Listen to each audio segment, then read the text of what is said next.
తాకట్టులో ఉన్న బంగారాన్ని విడిపించి ఆ రోజు ఆన్లైన్ రేటుకే మేము కొంటాం. Sharma gold company. నమస్తే, వెల్కమ్ టు సుమన్ టీవీ. నేను మీ యామిని. ప్రస్తుతం మనతో ఉన్నారు ప్రముఖ ఆధ్యాత్మికవేత్త, ప్రముఖ జ్యోతిష వాస్తు పండితులు సుభాష్ శర్మ గారు ఉన్నారు. గురుగారితో మనం మాట్లాడదాం. నమస్కారం గురుగారు. శ్రీమాత్రే నమః. గురుగారు, మనకి ఏప్రిల్ 8వ తారీఖున సూర్యగ్రహణం ఏర్పడుతుంది అన్నారండి. అంటే అది కూడా మనకి అమావాస్య రోజు వస్తుంది. ఇప్పుడు భారతదేశంలోనే అసలు మనకి వర్తిస్తుందా లేదా, అలానే అతిపెద్ద సూర్యగ్రహణం అంటున్నారు. అసలు కొంచెం తెలియచేయండి. తప్పకుండా తెలియజేస్తారమ్మా. ముందుగా ప్రేక్షకులందరికీ శ్రీమాత్రే నమః, శ్రీ గురుభ్యో నమః. జ్ఞాని నామ్నపి చేతాంసి దేవి భగవతి హిసా బలాయ కృష్ణమోహాయ మహామాయ ప్రయశ్చతి. మానవుని జీవితంలో తమను తాము ఉద్ధరింపజేసుకోవడానికి కొన్ని అదృష్ట ఘడియలు, అదృష్ట యోగములు అనేటటువంటివి కొన్ని జీవితంలో వస్తూ ఉంటాయి. జ్యోతిష్య శాస్త్రరీత్యా గ్రహణము అనేటటువంటిది మనిషి ఉద్ధరింపజేసుకోవడానికి కూడా ఉత్తమమైనటువంటి పుణ్యకాలంగా కూడా మన సనాతన ధర్మం జ్యోతిష శాస్త్రం తెలియజేసింది. దేవతలకు శక్తిహీనంగా కలిగించేటటువంటి దాంట్లో గ్రహణము ఒక ప్రధానమైనటువంటి కారణము. అలాగే మనిషి తన జీవితంలో తమ జీవితాన్ని ఉద్ధరింపజేసుకోవడానికి, ఒక ఉన్నతమైనటువంటి శిఖరాన్ని అధిరోహించడానికి కూడా గ్రహణ ప్రభావం అనేటటువంటిది మనిషి జీవితంలో కూడా చాలా చక్కగా ఉపయోగపడేటటువంటి అంశంగా కూడా కొంతమంది సనాతన ధర్మంలో ఋషులు మునులు తెలియజేసినటువంటి దాఖలాలు ఎన్నో కూడా ఉన్నాయి సనాతన ధర్మంలో. అలాగే దేవుడి యొక్క శక్తి క్షీణిస్తుంది అన్నప్పుడు మానవుడు తాను చేసేటటువంటి జప తప హోమాదులకు ఎన్నో రకాలైనటువంటి శక్తి సామర్థ్యాలు కూడుకొని ఉన్నటువంటిదే గ్రహణ రోజులు చేసేటటువంటి యాగము కానీ, జపము కానీ, స్నాన విధి కానీ, అలాగే హోమ విధి కానీ, ఇవన్నీ కూడా మన సనాతన ధర్మంలో గ్రహణం రోజు ఆచరించవలసినటువంటి పద్ధతులు అని చెప్పారు.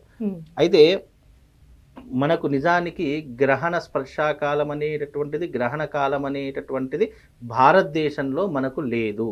ఇవి ఉన్నటువంటి స్థానం కెనడా, మెక్సికో, యుఎస్ఏ అలాంటి ప్రదేశాలలో ఈ యొక్క గ్రహణ ప్రభావం అనేటటువంటిది ఏర్పడుతూ ఉంటుంది. ఇది సంపూర్ణమైనటువంటి రాహుగ్రస్త సూర్యగ్రహణంగా నిర్ణయించడం జరిగింది. ఈ సంవత్సరంలో ఆయా దేశాల్లో అతిపెద్ద సూర్యగ్రహణంగా చెప్పదగినటువంటి ఏకైక గ్రహణము ఈ రాహుగ్రస్త సంపూర్ణ సూర్యగ్రహణము. ఆ దేశంలో ఉన్నటువంటి వారు తప్పకుండా ఈ నియమాలను పాటించాలి. అంటే ఎందుకండి ప్రత్యేకత ఈసారి సూర్యగ్రహణానికి? ఇంకోటి ఏంటంటే ఈ సూర్యగ్రహణం కూడా సోమవారము, సోమవతి అమావాస్య రోజు రావడం అనేటటువంటిది చాలా విశేషం.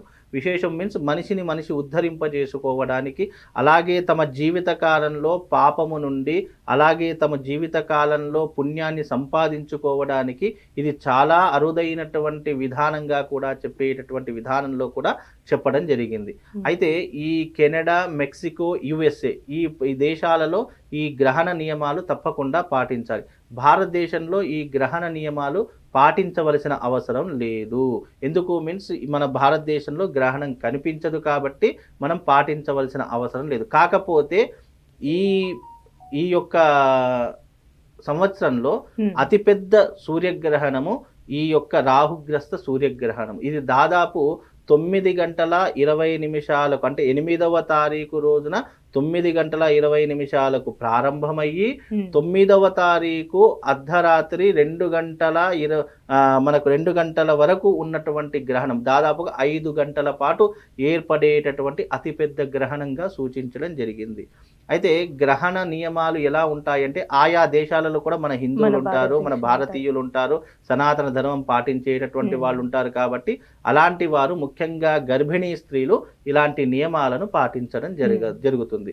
కనుక ముఖ్యంగా ఈ రాహుగ్రస్త సూర్యగ్రహణం గురించి కూడా సనాతన ధర్మం ఏం చెప్పారు అంటే ఇది దాదాపుగా 5 గంటల పాటు ఉండేటటువంటి అతిపెద్ద సూర్యగ్రహణంగా నిర్దేశించబడింది.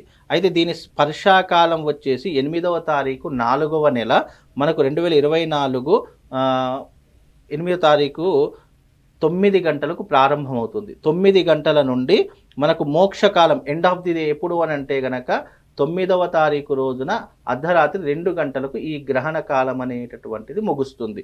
అయితే ఈ గ్రహణ కాలంలో ఏ రాసుల వారు ఈ యొక్క గ్రహణ నియమాలు పాటించాలి అని అంటే గనక మీనము, మేషము, సింహము, ధనస్సు ఈ రాసుల వారికి అధమ ఫలితము. అంటే ఈ రాసుల వారు తప్పకుండా ఆ గ్రహణ సమయంలో హోమాది క్రతువులు చేయించుకోవాలి. అంటే ఆయా దేశాలలో వాళ్ళకు అనుకూలంగా లేకపోతే గనక మాకు ఫోన్ చేస్తే ఆ రోజున గ్రహణ సమయంలో అర్ధరాత్రి ఈ యొక్క అరిష్ట నివారణ తంత్ర యాగం అనేటటువంటిది కొనసాగుతూ ఉంటుంది. ఆ అరిష్ట నివారణ తంత్రం ఈ రాసుల వారు తప్పకుండా ఆచరణ చేపించుకోవాలి. లేదు అంటే గ్రహణ ప్రభావం వాళ్ళ మీద పడి రాబోయేట రోజులు ఏదైనా విపత్తులు కానీ ఇబ్బందులు కానీ జరిగే అవకాశం. అలా జరగకుండా ఈ అరిష్ట నివారణ తంత్రం చేయించుకో. అరిష్ట నివారణ తంత్రం అంటే అర్థం ఏంటి? అరిష్టాలను దూరం చేసేటటువంటిది అని అర్థము.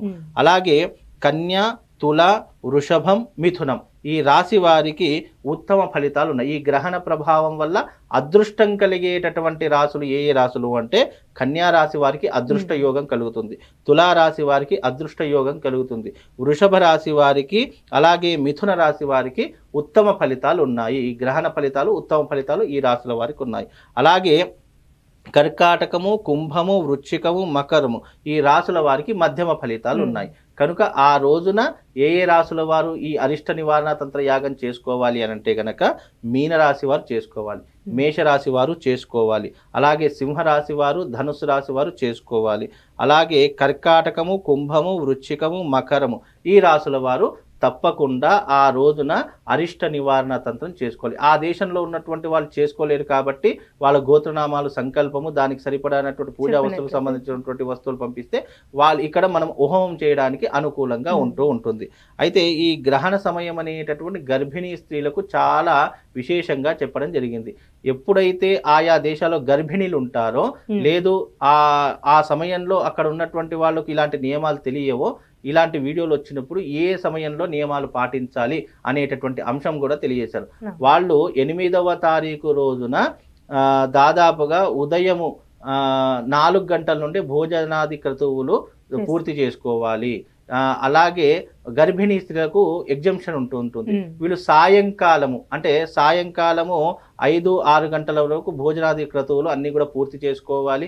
ఆ తర్వాత బయటకు వెళ్ళకూడదు, సూర్యుడి కిరణాలు పడకుండా జాగ్రత్త తీసుకోవాలి. అలాగే వీళ్ళు ఒకే దగ్గర కూర్చొని ఉండి దేవతలకు సంబంధించినటువంటి గ్రంథాలు చదవడము లేదా ఏదైనా భగవద్గీత లాంటివి చదవడం, రామాయణం లాంటివి చదవడం చేసుకోవాలి. అటు ఇటు కదలకుండా ఒకే దగ్గర కూర్చోవాలి. అలాగే గర్భిణీ స్త్రీలకు కూడా ఎన్నో రకాలైనటువంటి నియమాలు చెప్పడం జరిగింది.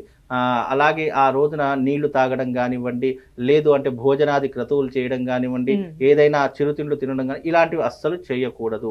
గర్భిణి అలా చేస్తే కనుక పుట్టబోయేటటువంటి పిండానికి ఏదైనా ఎఫెక్ట్ జరుగుతుంది అని తెలియజేశారు.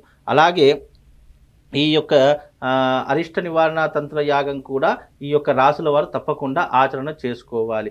అలా చేసుకుంటే గ్రహణ ప్రభావం అనేటటువంటిది వాళ్ళ మీద పడకుండా జాగ్రత్త పడడం జరుగుతూ ఉంటుంది. అలాగే ఆ రోజున వెండి సూర్యబింబము అలాగే నాగబింబము ఈ రెండూ కూడా నేతిలో వేసి బ్రాహ్మడికి దానం ఇవ్వడం జరుగుతూ ఉంటుంది. ఆ రకంగా కూడా చేస్తే గ్రహణ దోషం పోతుంది. యాగం చేసుకోలేనటువంటి వారు ఇలా నాగబింబము అలాగే ఒక సూర్యబింబము రెండింటిని కూడా వెండితో చేయించి నేతిలో వేయాలి. అంటే నెయ్యిలో వేసేసి అది బ్రాహ్మడికి దానం ఇస్తే గనక గ్రహణ ప్రభావం అనేటటువంటిది వాళ్ళ మీద పడకుండా ప్రొటెక్షన్ లా ఉంటుంది. దానికి సరిపడా వస్త్రదానము అలాగే స్వయం పాక దానం కూడా ఇస్తే దీని యొక్క ప్రభావం అనేటటువంటి తగ్గుముఖం పడుతూ ఉంటుందమ్మా. ఇది గ్రహణము. అంటే మన దేశంలో లేదు కాబట్టి మనం భయపడాల్సిన అక్కడ ఉన్నటువంటి వాళ్ళు ఉంటారు. అలాగే ఇక్కడ ఉన్నటువంటి వాళ్ళు ముఖ్యంగా గర్భిణీ స్త్రీలు ఎవరైనా ఉంటే గనక ఆ సమయంలో అంటే సాయంకాలము 4-5 గంటల వరకు ఉన్నటువంటి వాళ్ళు గర్భిణీ స్త్రీలు బయటకు వెళ్లకుండా సూర్యుడి యొక్క కిరణాలు పడకుండా జాగ్రత్త వహిస్తే బాగుంటుందమ్మా. చాలా చక్కగా తెలియజేస్తారండి. ధన్యవాదాలు. శ్రీమాత్రి. సుమన్ టీవీలో మీ పర్సనల్ అండ్ బిజినెస్ ప్రమోషన్స్ కోసం కింది నెంబర్కి కాంటాక్ట్ చేయండి.